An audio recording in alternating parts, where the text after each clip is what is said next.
Today we're going to be talking about Riot's new game, Valorant, formerly known as Project A. It's currently March 22nd.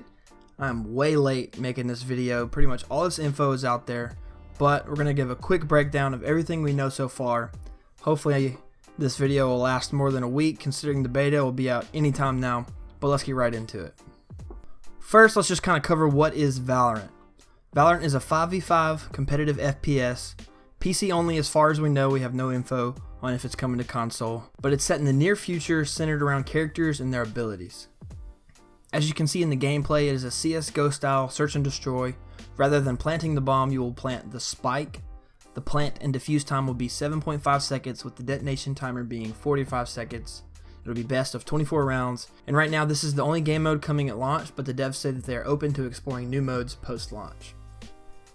Like I said, this game mode is very similar to that of CSGO, and you can see more similarities in the way you earn and use currency before each round. This will be where you buy shields, abilities, and of course your guns. Abilities will roll over from round to round if they're not used, and while this picture's up, let's go ahead and look at some of the guns that have been confirmed. The SMGs, we have the Stinger and the Spectre, something like that. For the rifles, we have Bulldog, Phantom, Guardian, and Vandal. Snipers, we have the Operator, which looks like the AWP from CSGO. Also the Marshal. For heavy, we have Ares and Odin. Shotgun, we have Bucky and Judge. So let's go back and talk about the characters I mentioned earlier. There's a lot to talk about, so I plan to do individual videos on each character. So today we'll just focus on some more important details that kind of cover all the characters. The game will launch with 10 characters called agents, 5 being already unlocked and 5 to earn or purchase. So far we know about Phoenix, Jet, Viper, Sova, Cypher, Brimstone, Sage, and Omen. Of course, each agent will have their own background story, and apparently some have stories from places that we'll recognize, but more on that in the individual videos. Each agent will have the same hitbox and health, and at the beginning of each game you will choose your agent and you will not be able to change mid-game. Now, each character has abilities. Each agent will have 4 abilities, the first one being their signature, which will be free each round. This will be things like dashing forward, cameras, arrows that ping enemies through walls, etc. And how many times and how often you can use it varies between each character. Think of this kind of as the thing taking the place of a lethal or tactical grenade.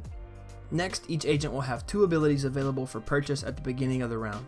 These are the ones I mentioned earlier that roll over if you purchase them and then you decide not to use them. These will be similar to the signature with things like drones, gas grenades, and boosts for teammates. Of course, with games like this, it all depends on if you're running a support player, a tank, or some other role. And finally, there's the ultimate. I haven't seen it clearly defined how this will charge up, but most likely from kills or from winning the round. And there will also be blue orbs around the map that will contribute to your entire team's ultimates getting some extra charge. Shifting the focus a little bit, let's talk about the ranked system in Valorant.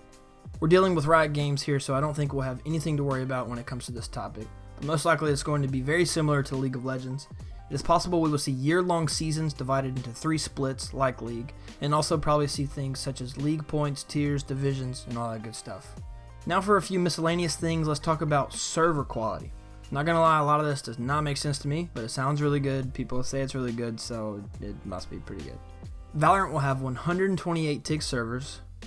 Do with that what you will.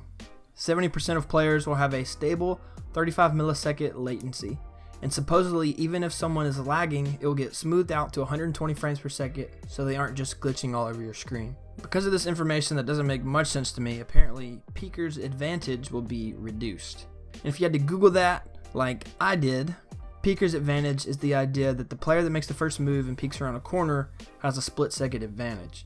Supposedly, this is greatly reduced in Valorant. Riot Games is also very proud of their new anti-cheat system called Vanguard. Also supposed to be really good, like the servers, and also too complicated for me to understand. So the biggest topic so far, biggest news of this video, the reason you came, Valorant reportedly has a battle pass. Thank you, Fortnite. No, but seriously, this could be a good thing. There will be a free and a premium version. Riot is smart and they ensure no pay to win, so a battle pass will be a nice addition for some sweet cosmetics. Speaking of cosmetics, people are saying there will be no skins for the agents, only weapon skins. I believe this is what CSGO does, but I'm a sucker for some skins, so I would definitely like to see that in the game, especially if I'm going to pay for a battle pass. Taking it back a little bit to gameplay, we know the game will launch with 4 unique maps. So far we've seen Bind and Haven. Bind strays from the typical 3-lane system and excludes the mid lane but adds teleporters to change things up. Haven, on the other hand, has a very important mid lane and even includes a 3rd bomb site. So that pretty much sums up everything we know. Like I said, I'm late making this video. If you've watched Valorant videos from 2 weeks ago, this is probably a lot of the same information repeated. Hopefully this video will be relevant for at least like 2 more weeks, because the beta will be out anytime now and you can just learn everything you need to know from the beta, which people at the beginning of March were saying could come out within a couple of weeks. It's been a couple of weeks, so expect that beta really soon, especially considering that the game will launch this summer. Summer 2020 is when Valorant will be released. Again, hope I covered everything. Comment the stuff I left out, or if you have any questions, be sure and subscribe for my individual character breakdowns and more Valorant news. I appreciate you watching, and I'll see you in the next one.